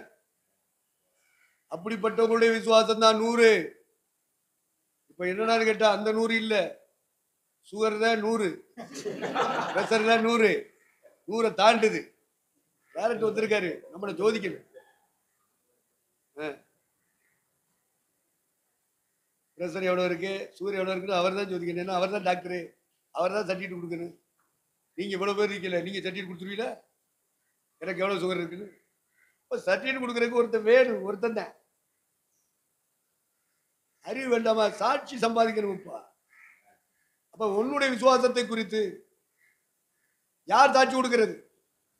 உன்கிட்ட இருக்கிறது பரிசுத்தாவியா இல்லையான்னு யார் சாட்சி கொடுக்கிறது? நீ ரட்சிக்கப்பட்டியா இல்லையாங்கிறத யார் சாட்சி கொடுக்கிறது? யார் இருக்கா? தேவன் உன்னை ரட்சித்திருந்தா உனக்கு சாட்சி கொடுக்க ஒருத்தர் வச்சிருப்பார். நீ நான் சொல்லி தெரியக்கூடாது. அது அண்ட புழுகு, ஆகாச புழுகுன்னு இப்ப சொன்னார்ல, என் ஆவிக்குரிய தவப்படியே சொல்றாரியா? அது எனக்கு தெரியாது. நீ சொன்ன ஆள் எனக்கு ஆவிக்குரிய தவப்பு. அடுத்து எனக்கு கிருபாசனத்தில் சீனியர் பாஸ்டர், நல்லா கவனிச்சுக்கிறீங்க. அடுத்து வட இந்தியா போனதுனால இப்ப எனக்கு அந்த சீட்டை கொடுத்துருக்காரு. நான் நன்றியோடு இருக்கணும். அதனால நான் அண்ட புழுகு ஆகாத புழுகு சொல்ல முடியுமா? அவருக்கு ஒன்றும் கிடைக்கல. அண்ட புழுகு கொஞ்சமாவது உண்மையா இருக்கணுமா இல்லையா? கொஞ்சம் கூட உண்மை இல்லைன்னா அண்ட புழுகு தான் சொல்லுவாரு, ஆகாத புழுகு தான் சொல்லுவாரு. நான் இல்லைன்னு சொல்ல முடியுமா? அப்புறம் உனக்கு தெரியுமான்னு கேட்பாரு. நீ தேவையா எனக்கு? அதனால நான் கேட்க மாட்டேன். நீ அண்ட புழுன்னு சொன்னா சரி, ஆகாத புழுன்னு சொன்னா சரி, அது உனக்கு தான் தெரியும், எனக்கு தெரியாது. இப்படியெல்லாம் போட்டு விடுவாங்க. நம்ம என்ன செய்யணும்? சந்திக்கணும், பேஸ் பண்ணி பார்க்கணும்,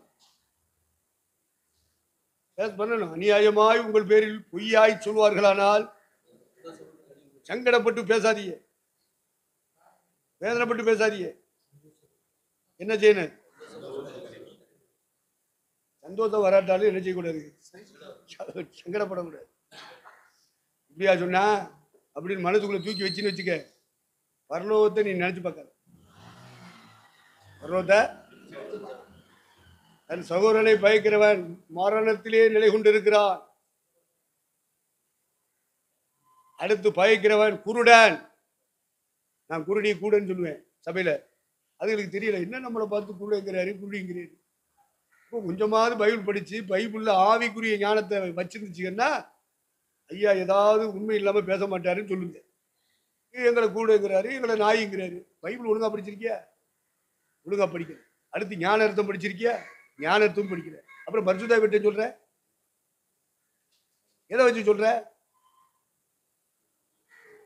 பைபிளும் ஒழுங்கா படிக்கல, பரிசுத்தாவே இல்லை. ஆனா கோழி தலையெழுத்த கோழி பறந்த மாதிரி பறந்துடுவேன், நான் பறந்துடுவேன். எங்க பறக்க போற? எங்க பறப்ப? கீழே பிடிச்சி வச்சு எல்லாத்தையும் ஆஞ்சு வயிற்ற கீறி குடல் குந்தாடியில எடுத்து உப்பு மஞ்சள் பூசி உன்னை வேக வச்சு தின்றுவேன். என்ன நீ பறக்கிற? சாத்தாமே ரெடியா இருக்க உன்னை வேக வச்சு திங்கிறது. சும்மா கையடிக்கிறதுனால, ரெண்டு அந்நியவாதம் பேசுறதுனால பரலோகம் போறேன்னு சொல்றாங்க. நம்பிடாதீங்க. ஆனானப்பட்ட சர்ச்சும் பிரபாகரனை எங்க கொண்டு போய் தள்ளிட்டான் பாருங்க சாத்தான். தலைவர்களை வச்ச தள்ளுறான். 1.5 லட்சம் ஆத்துமாக்களை அதை பண்ணவர் அப்படின்னு காமிச்சு அங்க வச்சா. தமிழ்நாட்டுக்கு இந்தியாவுக்கு கிடைக்க வேண்டிய ஊழியமே போச்சையா. யார் அழுகிறது? அவன் அழுவானா? பாலைக்குச்சோ அவைகளை பத்தி 1000 புத்தகம் எழுதலாம்.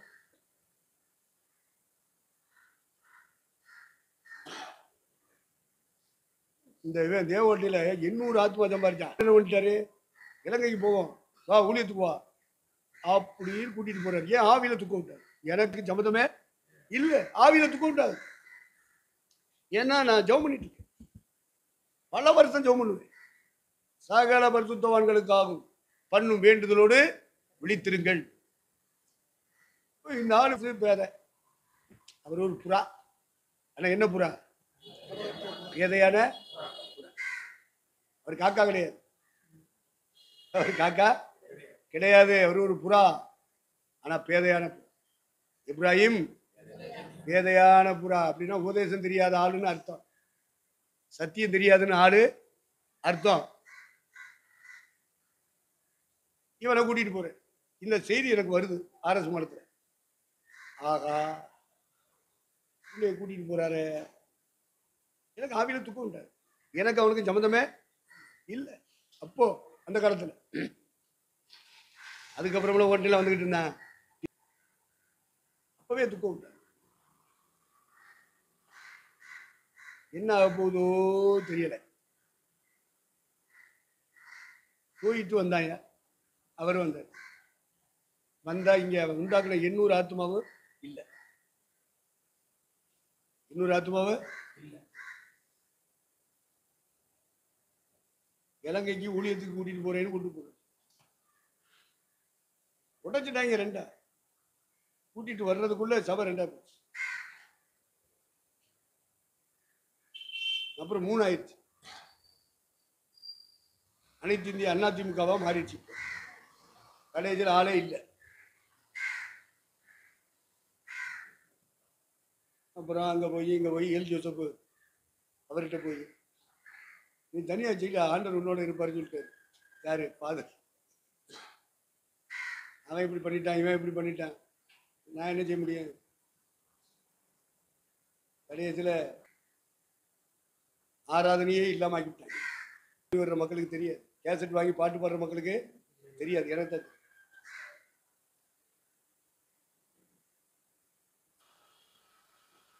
சும்மா சபை வச்சிருக்கேன், ஊழிய வச்சிருக்கேன்.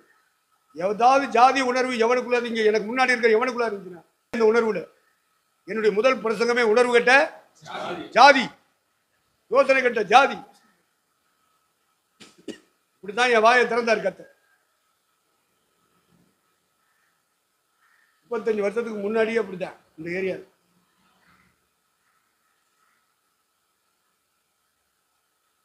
இப்ப 40 தெரியல. நீங்க தான் 35 சொன்னீங்க. என்ன நான் சொல்லல, நான் மேத்தமெட்டிக்ஸ்ல வீக்குன்னு சொல்லிட்டேன். அதனால உணர்வு கட்டவங்கப்பா. எந்த வயசுக்காரன்னு சொல்லுவேன், ஆத்மா ஆதாயம் பண்றேன்னு சொல்லுவேன், எவ கூட்டம் நடத்துறேன்னு சொல்லுவேன், பாட்டு பாடி ஆராதிக்கிறேன்னு சொல்லுவேன். கடைசியில் பார்த்தீங்கன்னா ஒன்றும் இல்லாம. சத்தியத்துக்கு யாருப்பா ஊழியம் செய்யறது? வசனத்துக்கு யாரு ஊழியம் செய்யறது? சபைன்னு சொன்னா அது சத்தியத்துக்கு தான் அது தூணா நிக்கணும், பிள்ளர் மாதிரி நிக்கணும். அநியாயத்துக்கு அக்கிரமத்துக்கு எல்லாம் துணை போகக்கூடாது, அசுத்தாவியோட ஒத்து போகக்கூடாது. இதெல்லாம் நீங்க தெளிவா இருக்கு. இப்படி பல வஞ்சகங்களை பார்த்தவனா மாறதா சொன்னார் ஆண்டிப்பட்டி. நான் பல தீமத்தைகளை பார்த்திருக்கிறேன். அதுல ஒரு தீமத்தையா ஆண்டிப்பட்டியில் இருக்கிறது. அது மாதிரி வஞ்சகங்கள் எங்கெங்கெல்லாம் கிரியை செய்து சொல்றதுக்கு வர்றேன். நான் மறைஞ்சிருக்கேன். அதுல மாமா பாக்கியம் பிறந்த கூட்டிட்டு வரேன் ராமநாதபுரத்தில் பஸ் ஸ்டாண்டுக்கு எடுத்தாப்புல ஒரு லாட்ஜில் தங்கியிருக்கேன். இப்போ அருளுக்கு மட்டும்தான் தெரியும். சரி பாக்கியம் பிறகு வராரு, மாமா வராருன்னு சொன்னேன். சரி வர சொல்லு. சரி பெரிய மனுஷன் வராரு, நம்ம சபை மூப்பர் வர்றாருன்னு நான் இறங்கி ஓடி போய் பாதியில் சந்திச்சு வர்றோம். கொஞ்ச நேரம் பேசி முடிச்ச வரைக்கும் அருள் கம்முன்னு இருக்கேன். இப்பவும் இவர் என்ன சொல்லி முடிக்க போறாருன்னு கம்முன்னு இருக்கேன்.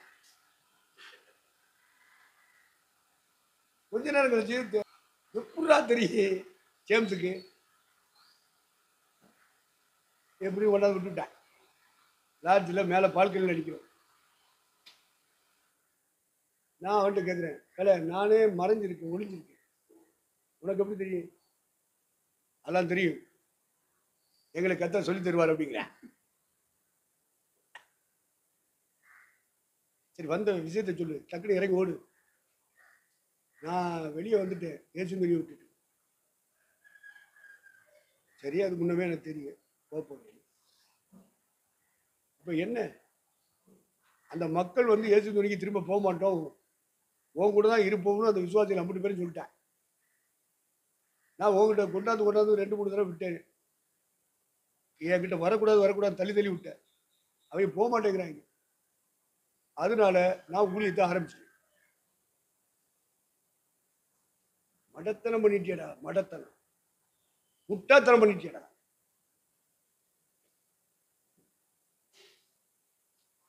படிச்சு சொல்லணும்டா. ஒரு சபையில இருக்கோம், நமக்கு அந்த சபையை பிடிக்கல, அந்த தலைவரை பிடிக்கலைன்னா அந்த சபையின் சார்பில் என்னென்ன பொருள் வாங்கப்பட்டது, எத்தனை ஆத்துமாக்கள் இருந்தாங்களோ அதையெல்லாம் அப்படியே ஒப்படைக்கிற. அவன் தான் உண்மை உள்ளவன், அவன் தான் பரலோகம் போவேன். இப்படி சத்தியம் படிச்சவனா, அப்படி வாழ்ந்துட்டு இருக்கிறவன். எல்லாத்தையும் அவங்கள்ட்ட ஒப்படைக்கணும்டா. சொல்லிட்டு போனேன்னு ஜேம்ஸ், இப்படி முட்டாத்தனம் பண்ணிட்டிய. சரி அடுத்து சொல்லுங்க, நான் ஆலோசனை கேட்கறதுக்கு தான் வந்தேன் அப்படிங்கிற.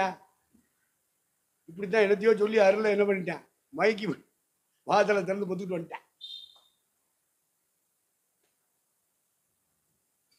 2 காரியம் பண்ற. என்ன செய்யணும்? இங்க நீ கூட்டம் நடத்திட்டு இருக்க, செலவுக்கறி வீட்டில் உங்களை இடத்த காலி பண்ணு, சொந்தமாக இடம் வாங்க, அதில் செட்டப் போடு, ஆரம்பி. 2வது உடனே கல்யாணம் முடிச்சு,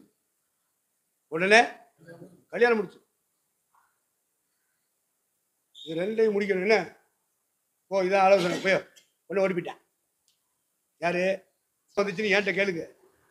அப்புறம் இந்த அந்து புரிஞ்ச கேசெல்லாம் எப்படி வந்துச்சுன்னு ஏன்ட்டே கேளுங்க.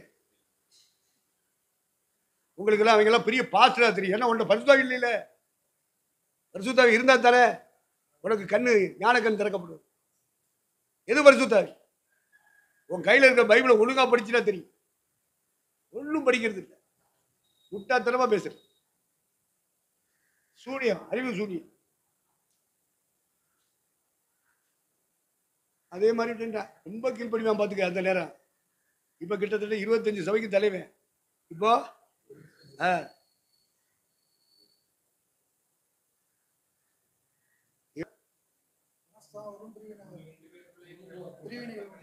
ஐக்கியத்தை கட்டணும்னா அவனை பத்தி இவன்ட்ட சொல்லக்கூடாது, இவனை பத்தி அவன் தான் தலைவனா இருக்கு. இப்படி சொல்ற வேற தலைவனாவே வைக்க கூடாது. இதே புத்தி தான் சபையில் இருக்கிற விசுவாசிகள்ட்ட காட்டுவான். அவனுக்குள்ள பரிசுத்தாவி இருந்தா அப்படி செய்ய மாட்டான். புரிஞ்சுக்கிறேன். அவரவர்கிட்ட பேசும்போது அவரவர் குறைகள் சொல்றாங்கன்னா நீ உள்ள வாங்கிக்க, ஆண்டவர்கிட்ட போய் சொல்லு, இதான் ஊழியக்காரன் செய்யணும், அதான் சொல்றதுக்கு வந்தேன். எப்படியோ போயிடுச்சு. ஆண்டவர்கிட்ட சொல்லு. ஒரு விசுவாசி 10 விசுவாசி வச்சிருக்கீங்கன்னா ஒரு விசுவாசியுடைய காரியங்கள் உங்களுக்கு அப்பட்டமா தெரிஞ்சிருக்கும். அவங்களே வந்து சொல்லுவாங்க, அல்லது நீங்க அறிஞ்சிருப்பீங்க. இதை இன்னொரு விசுவாசிட்டு என்ன செய்யக்கூடாது, சொல்லவே கூடாது. சபையில ஒரு மனம் இருக்காது. ஒரு மனம் இல்லாத இடத்துல கைதட்டி இருக்கணும், அந்நிய பாசம் இருக்கணும். பரிசுத்தாவி இருக்க மாட்டேன், பரிசுத்தாவி இருக்க மாட்டார். பரிசுத்தாவியை சம்பாதிக்கணும்ப்பா. அதனால நீங்க இங்கிட்டு சொல்றது அங்கிட்டு சொல்றது, 2 பேரை நீங்க ஒப்புரவாக்க விரும்புனீங்கன்னா 2 பேரையும் நேர உட்கார வைங்க. 2 பேரையும் நேர உட்கார வைங்க. 2 பேரையும் உட்கார வச்சு 2 பேர்கிட்ட என்ன செய்ய, தெளிவா நீங்க இவங்களை பத்தி என்னெல்லாம் வருத்தத்துல சங்கடத்துல பகையில் இருக்கீங்களோ அதை சொல்லுங்க. என்னென்ன விஷயம் இவங்க மூலமா உங்களுக்கு பகை வந்துச்சு, உங்களுக்கு விரோதம் வந்துச்சு, பழி வாங்குற உணர்வு வந்துச்சு, எதெல்லாம் உங்களுக்கு சங்கடமும் வருத்தமும் வந்துச்சு, அதை பூரா நீங்க சொல்லுங்க. அவங்க சொல்லணும். சொல்ற அளவுக்கு நீங்க வளர்த்துருக்கணும் சபைய. ஊழியக்காரன் அங்கிட்டு கேட்டுட்டு இங்கிட்டு சொல்றவங்க இங்கிட்டு கேட்டுட்டுன்னா விசுவாசி அப்படிதான் இருப்பான். அப்புறம் இவங்களை சொல்லணும். நாங்க ஒரு இடத்துல ஊழியம் செய்றோம், நானோ மோசத்தோ ஆண்கள் பக்கம், பெண்கள் பக்கத்துல லெட்டு சௌரி இருப்பாங்க, சௌரியா மாதிரி இருக்கும், சம்பூர்ண மாதிரி இருக்கும், சௌரி மாதிரி கூட ஊழியம் செய்யற சௌரி மாதிரி இருப்பாங்க. அப்போ ஒரு இடத்துல ஊழியம் செய்யும் போது 2 பேருக்குள்ள வருத்தம் வரும். மாசத்துக்கு ஒரு தடவை பைபிள் ஸ்டடி நடத்த வருவார் எங்க குரு. அதனாலேயே செவ்வாய்க்கிழமை வச்சோம் பைபிள் ஸ்டடி எங்க குருவுக்காக, பைபிள் படிக்கணுங்கிறக்க. நாங்க பிரசவம் பண்ணுவா, ஆனாலும் தலைவர் வரணும், குரு வரணும். அதனால செவ்வாய்க்கிழமை ராமேஸ்வரத்தில் வை, புதன்கிழமை சிங்காரத்தோப்புல வை. அப்ப தங்கச்சி மண்டபம் கிடையாது, பரமக்குடியில் அங்க கிடையாது. இப்ப செவ்வாய்க்கிழமை இங்கே பைபிள் ஸ்டடிடா, புதன்கிழமை ராமநாதபுரம் சிங்காரத்தோப்பு, வியாழக்கிழமை ஆர்எஸ். எங்க குரு வரணுன்றதுக்காக நாங்க இந்த ஒழுங்குல செஞ்சோம். எங்களுக்கு தான் பிரதமர் தெரியுமே என்னத்துக்கு குரு அப்படின்னு ஒரு சிந்தை உள்ள வந்தால், சிந்தனை வந்தாலே அதான் 1 நம்பர் பிசாசு. குரு இல்லாம எப்படிடா, நடத்துக்காரர் இல்லாம எப்படி? அதனாலதான் இந்த இண்டிபெண்டா இருக்கிற ஊழியர் ஒருத்தனுக்கு தலைவன் கிடையாது, ஒருத்தருக்கு உறுதியான ஐக்கியம் கிடையாது, சத்தியத்தின் உள்ள ஐக்கியம் இல்லை. அதனாலதான் அவங்களை எல்லாம் காக்கா கூட்டம் சொல்லு. புறாக்களின் ஐக்கியமா இருக்கும். புறாவுடையும் கபடம் இல்லாத புறாவா இருந்தா போதாது, ஞானம் உள்ள புறாவா இருக்கு. தீவுக்குள்ள இப்படி பல்வேறு ஊழியங்கள் உண்டாயிருக்கு. அவன் யாரு, அவன் ரசிக்கப்பட்டானா, அவன் அபிஷேகம் ஞானத்தானே எல்லா சமயம் கொடுக்குறானே, ஞானத்தானத்தை சொல்லக்கூடாது. ரசிக்கப்பட்டானா, ரசிப்புனா என்ன சொல்லுங்க, கடவுளும் அவனும் சந்திச்சிருக்கணும், அதான் ரசிப்பு. அதை சொல்லுங்க. விசுவாசின்னு சொல்லுவான், பிராடு அவிசுவாசியை விட மோசமானவன். பொல்லாதாவி அவனுக்குள்ள இருக்கு. அதனால அவளுக்கு வசனத்தை சொன்னா கேட்க மாட்டா, கீழ்ப்படிய மாட்டா, அடங்க மாட்டா. அவளையெல்லாம் ஊழியத்தில் வச்சா ஊழிய ரசமா போயிடும்.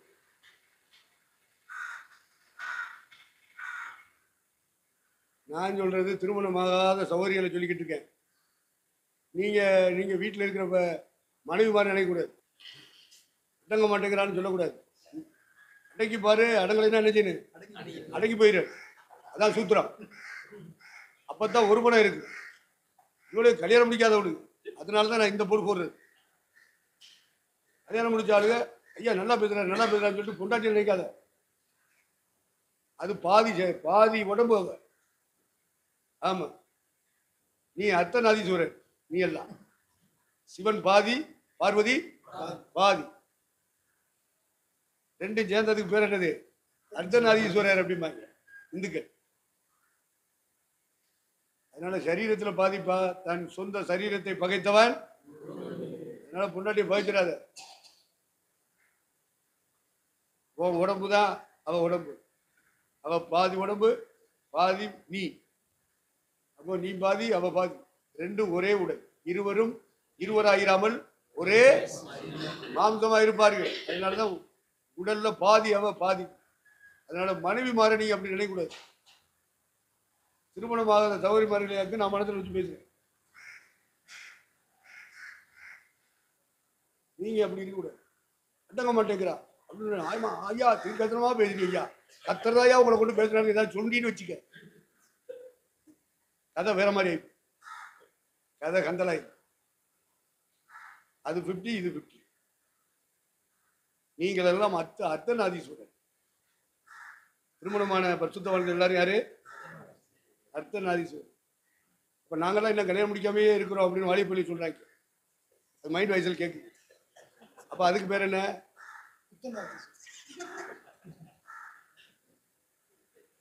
அதனால இப்படிலாம் இருக்கு. நீங்க அதெல்லாம் புரிஞ்சுக்கிறேன். புரியாம ஊழியம் செய்யக்கூடாது. பரிசுத்தாய் பெற்றவர்களாய் நீங்கள் என்ன செய்யணும்? ஊழியா செய்யணும். அசுத்தாய் பிடிச்சவங்களா செய்யக்கூடாது. அதெல்லாம் அடங்காது, கீழ்ப்படியாது, ஏத்து பேசும், குறை பேசு. அதை புரிஞ்சுக்கிறேன்னு. உள்ள இருக்கிறது பரிசுத்தாவி இல்லை, அசுத்தாவி. மனம் திரும்புவாங்களா? மனம் திரும்ப மாட்டாங்க. நினைக்க மாட்டாங்க. அதனால இந்த தீவுக்குள்ள ஊழியத்துக்கு எப்படி வந்தாங்க, என்ன ஊழியம் செஞ்சாங்க, அவங்களால என்ன நடக்குது, எந்த அளவுக்கு அவங்களுக்கும் வசனத்துக்கு சம்பந்தம் இருக்கு, இவங்க வசனத்துக்கு பொருத்தம் பண்றத தொழில் மாதிரி செய்றாங்களா ஊழியத்தை, இல்ல இறைவனுக்காக செய்றாங்களான்றது எனக்கு தெரியும்.